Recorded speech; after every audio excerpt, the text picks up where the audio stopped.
Allah bagi bersoraklah, Allah bagi bernyanyilah, musuh kalahkan, umatnya dibebaskan, Allah dahsyat diteruskan.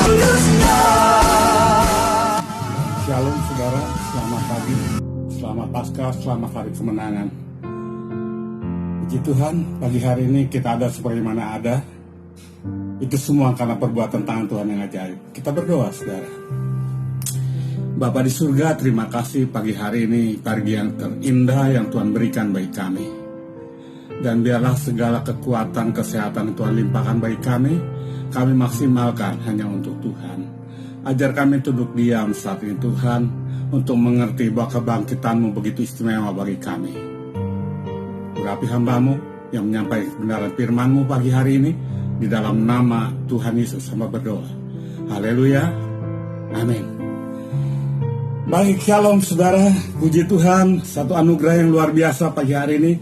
Kita menikmati hari kemenangan, hari kebangkitan, hari yang luar biasa yang Tuhan berikan bagi kita. Kebangkitan Tuhan Yesus adalah kasih tanpa batas. Kasih yang memberikan seluruh kemampuan, kekuatan, bahkan nyawanya di atas kayu salib. Hanya untuk saudara. Dia bangkit saat ini untuk kita semua. Saudara, Bapak Ibu yang kasih dalam Tuhan, begitu pentingnya hari kebangkitan bagi kita. Kenapa? Tanpa kebangkitan kita tidak punya harapan. Tanpa kebangkitan kita tidak punya masa depan. Karena Dia hidup, kita punya masa depan. Amin. Nah, saudara, Bapak Ibu yang kasih dalam Tuhan, tahukah saudara, sebelum peristiwa kebangkitan, ada satu peristiwa yang luar biasa yang terjadi, yang menggemparkan, yang menjadikan di kota Yerusalem, yaitu peristiwa penyiksaan, penyaliban, bahkan kematian Yesus di atas kayu salib. Saudara, Bapak Ibu yang kasih dalam Tuhan, satu perkara yang tidak mudah bagi murid-murid Tuhan Yesus. Pada saat ia melihat, ia merasakan dengan mata kepala yang luar biasa Yesus Kristus mati di atas kayu salib. Dengan tangan dan kaki terpaku, lambung yang tertombak, darah yang mengalir tercurah di bukit Golgota. 6 jam saudara yang kasih dalam Tuhan, Yesus ada tergantung di bukit Golgota. Murid-muridnya terpukul, murid-muridnya merasa khawatir, murid-muridnya merasa takut dan seakan tidak punya harapan lagi. Saudara tahu, akhirnya murid-murid itu meninggalkan Yerusalem. Dia pergi kembali ke kampung halaman yang namanya Emmaus. Namun sebelum itu terjadi, saudara, Bapak Ibu yang kasih dalam Tuhan, ada konspirasi jahat, sekumpulan orang-orang yang tanggung jawab, punya niat jahat membunuh membinasakan Tuhan Yesus. Itu adalah konspirasi mufakatan jahat, orang-orang licik, orang-orang sakit hati. Kita lihat kebenaran firman Tuhan saat ini.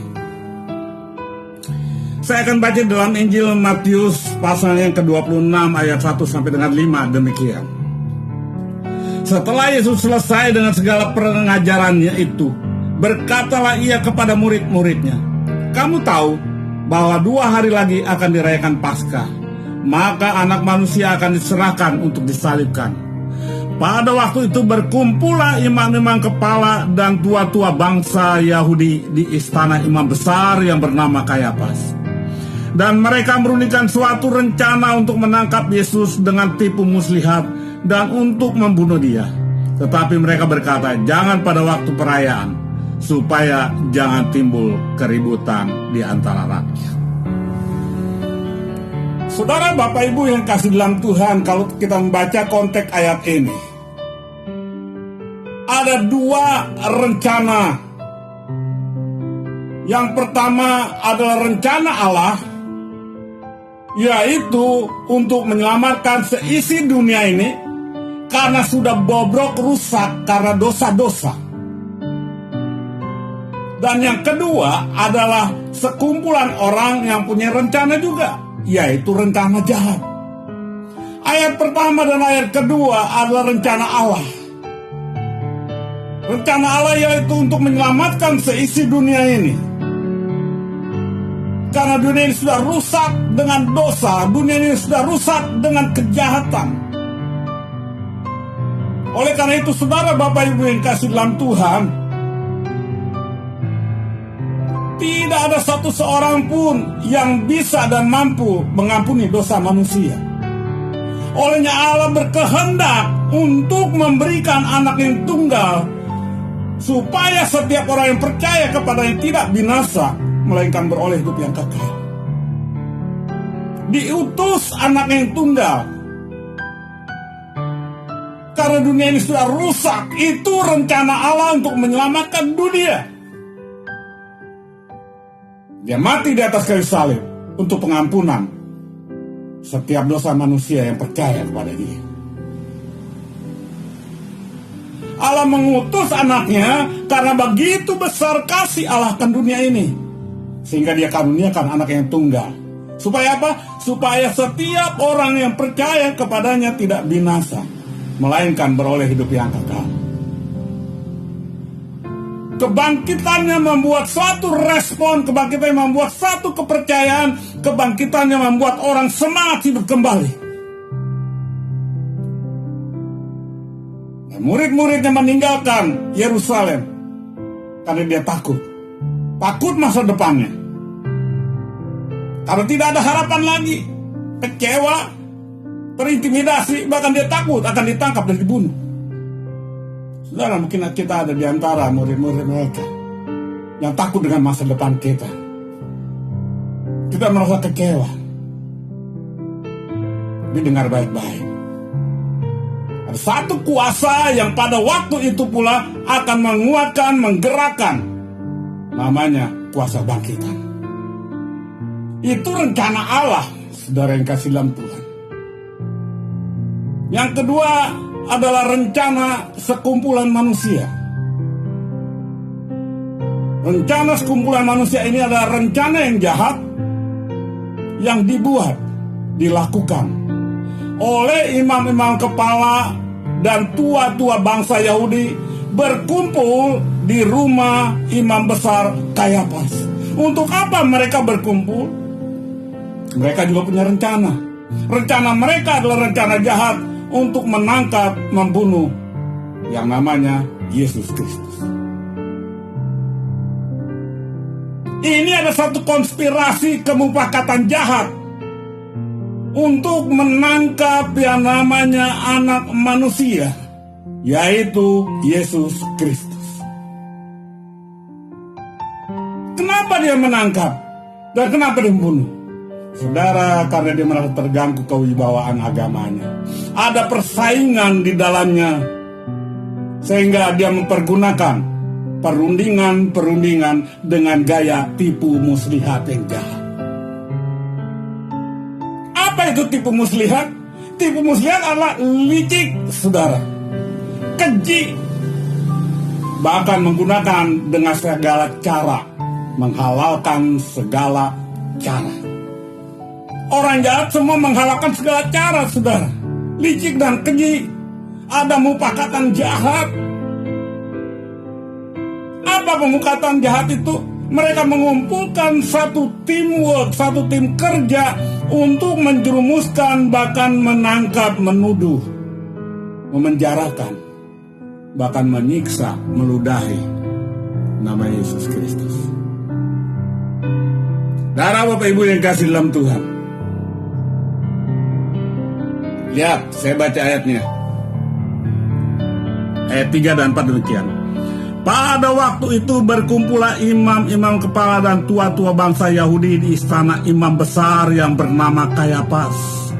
Dan mereka merundingkan suatu rencana untuk menangkap Yesus dengan tipu muslihat dan untuk membunuh Dia. Ada satu tipu muslihat rencana yang keji yang akan dipergunakan untuk menangkap yang namanya Yesus Kristus. Oh haleluya, saudara yang kasih dalam Tuhan. Bisa terjadi sedemikian karena di otaknya yang ada adalah kebencian. Ada motivasi, saudara yang kasih dalam Tuhan. Kalau ada kamu pakatan jahat, artinya saudara siap-siap ada satu pengkhianatan di dalamnya. Kalau ada tipu muslihat, siap-siap di dalamnya ada keserakahan. Karena ada keserakahan, timbul yang namanya pengkhianatan. Nggak seru kalau di dalamnya nggak ada pengkhianat. Orang yang sudah mempunyai pikiran jahat, di dalam pikirannya selalu mempunyai tujuan ambisi pribadi sendiri. Kita lihat saudara ayatnya yang ke-14 dari Matius 26 tadi. 14 dan 15. Ayat 14 gini. Kemudian pergilah seorang dari ke-12 murid itu, yang bernama Yudas Iskariot, kepada imam-imam kepala. Ia berkata, apa yang hendak kamu berikan kepadaku supaya aku menyerahkan dia kepada kamu? Mereka membayar 30 uang perak kepadanya. Saudara, di dalam pengkhianatan itu pasti ada niat-niat ambisi yang terselubung. Siapakah pengkhianat itu? Apa motif pengkhianat itu? Apa yang akan dia lakukan? Motif dari pengkhianat tiada lain, tiada bukan, hanya satu, imbalan. Imbalan itu bisa berbentuk uang. Imbalan itu bisa berbentuk jabatan. Pengkhianat itu ujung-ujungnya duit, saudara. Yang ada di pikirannya hanya duit. Yang ada di pikirannya kepentingan pribadi. Pengkhianat itu bukan orang jauh. Pengkhianat itu orang dekat.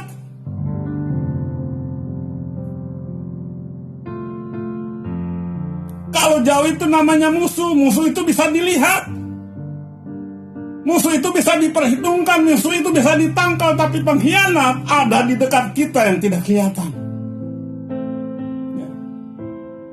Bisa dengan pacar jadi pengkhianat. Bisa suami, bisa istri jadi pengkhianat. Bisa teman sekantor. Bisa teman usaha, saudara. Bisa teman pelayanan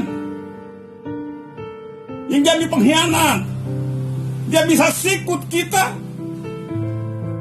Ya, namanya pengkhianat orang dekat, saudara. Depan kita cengar-cengir, senyam-senyum gitu kan, saudara. Nggak tahu di belakang kita dia tusuk kita. Ya. Jangan jadi Kristen pengkhianat. Mungkin saudara saat ini mengkhianati Yesus. Apa itu pengkhianat? Saudara melukai dengan tingkah laku saudara mengkhianati Yesus. Baju saudara, baju dunia. Saudara pikir saudara orang Kristen. Waktu di gereja jadi Kristen. Tapi di luar itu, saudara mengkhianati Yesus. Orang dekat yang jadi pengkhianat, saudara. Bukan orang jauh. Tujuannya nggak jauh-jauh. Hanya duit atau jabatan. Kalau pengkhianat itu dia nggak pentingkan orang lain, dia pentingkan diri sendiri. Dia bisa bunuh orang lain masa depan itu. Ya, mungkin nggak dibunuh secara fisik, tapi dibunuh masa depan saudara. Nggak punya harapan. Pelayanan saudara bisa gagal, usaha saudara bisa gagal. Itu karena ada pengkhianat, jadi pembisik-pembisik. Bukan orang jauh, saudara, pengkhianat itu orang dekat. Yudas Iskariot adalah orang dekat Tuhan Yesus Kristus. Yudas Iskariot adalah murid Tuhan Yesus. Olehnya dia jadi pengkhianat orang dekat itu. Jangan punya sifat jadi Yudas Iskariot. Jangan-jangan sekarang banyak abad ini, Yudas abad ini yang jadi pengkhianat. Bertobat, sudah. Ini orang dekat gitu. Dekat dengan Yesus. Cengar-cengir, senyum-senyum. Cipika-cipiki gitu, saudara. Rangkulan, pelukan lagi. Dicium lagi, saudara. Yesus dipeluk, dicium oleh Yudas. Hati-hati dengan pengkhianat. Lalu apa yang terjadi, saudara? Yang terjadi, Yesus dijual hanya dengan 30 uang perak. Dijual, lalu ditangkap, disiksa, didera, dibunuh, dan mati di atas kayu salib. Kenapa? Karena satu pengkhianatan yang dilakukan oleh Yudas. Motivasinya hanya memuaskan hawa nafsu, ambisi yang besar. Saudara, Bapak Ibu yang kasih dalam Tuhan, setelah Tuhan Yesus mati di atas kayu salib, namun dengar baik-baik, dia berjanji dia akan bangkit pada hari ketiga. Dan dia bukan Allah yang mati untuk selama-lamanya, tapi hari ketiga dia bangkit, dia membuktikan bahwa dia adalah Allah. Setelah dia bangkit dari kematian, saudara, dia berjanji akan menjumpai para muridnya. Dia berjanji untuk bertemu kepada murid-muridnya. Saya mencatat ada 10 kali penampakan Tuhan Yesus kepada murid-muridnya. Ya, tapi salah satunya dia menampakkan diri kepada murid-muridnya yang pulang ke Emmaus, yaitu Kleopas dan satu teman yang tidak dicatat. Mari kita baca, saudara. Saya akan baca hanya satu ayat saja di dalam Lukas pasalnya yang ke-24 ayatnya yang ke-32. Kata mereka seorang kepada yang lain, bukankah hati kita berkobar-kobar ketika ia berbicara dengan kita di tengah jalan, dan ketika ia menerangkan kitab suci kepada kita? Haleluya. Yesus berjanji menjumpai murid-muridnya setelah kematian. Dia bangkit dari maut, artinya dia menang dan dia tidak pernah kalah. Yesus adalah the winner. Dia adalah juara. Dan dia tidak pernah peduli orang lain yang pernah menyalibkan dia. Dia tetap bahwa kebangkitannya adalah kebangkitan yang mempunyai kasih tanpa batas kepada siapapun. Artinya lupakan masa lalu, tinggalkan masa lalu, ampuni mereka yang sudah menyakitkan, bangkit bersama-sama. Saudara, saya pernah mati. Bukan secara fisik, saudara. Ya, saya mati karena masa depan saya. Saya mati pelayanan saya. Saya kehilangan arah karena ada pengkhianat-pengkhianat. Tapi Yesus berjanji, hari ketiga aku akan bangkit. Ya, kalau saudara pergi ke Yerusalem, saudara pergi ke Bukit Golgota, di sana kubur Yesus, di sana ada tulisannya pasti.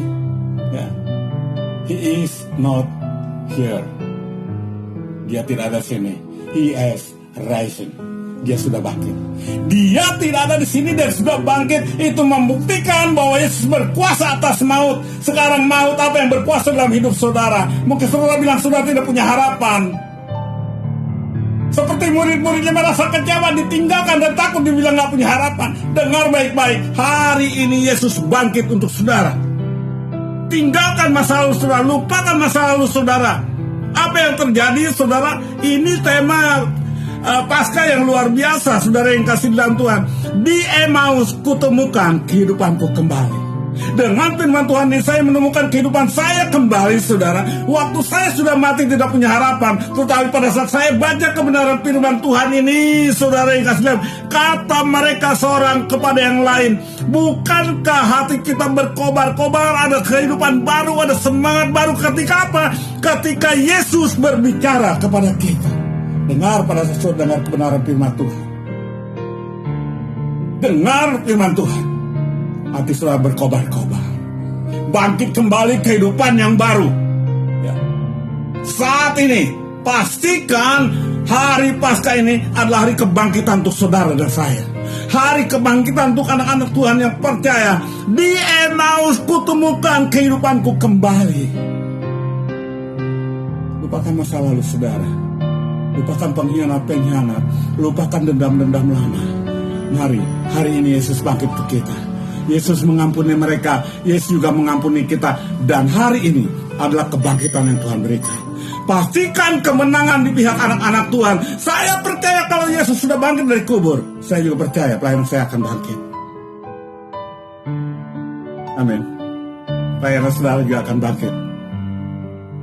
Usaha saudara juga akan bangkit. Semangat baru, hati yang berkobar-kobar, iman yang luar biasa kan dengar kebenaran firman Tuhan. Dan Yesus itu nyata. Amin, saudara.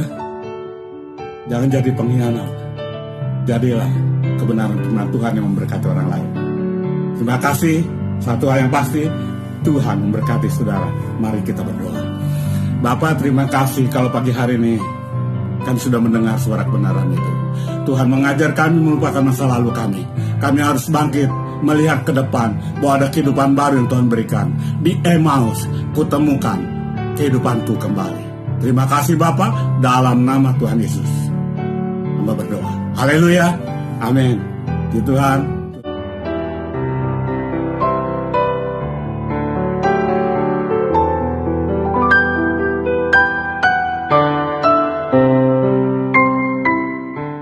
Akhirnya kekasih Tuhan, sebelum kita berpisah, arahkanlah hatimu, pandang kepada Kristus dengan iman, seraya tangan kita menadah, dan terimalah berkat Tuhan untuk setiap kita. Tuhan memberkati engkau dan melindungi engkau. Tuhan menyinari engkau dengan wajah-Nya dan memberi engkau kasih karunia. Tuhan menghadapkan wajah-Nya kepadamu dan memberi engkau damai sejahtera, yaitu damai sejahtera dari Allah Bapa yang melampaui segala akal manusia, kasih karunia dari Tuhan Yesus Kristus, dan lewat persekutuan Roh Kudus senantiasa menghibur, menguatkan, meneguhkan, bahkan menyertai langkah-langkah kita dari saat siang ini sampai Maranatha. Tuhan Yesus datang kali kedua menjemput para salehnya. Amin. Shalom, Tuhan memberkati kita semua. Haleluya.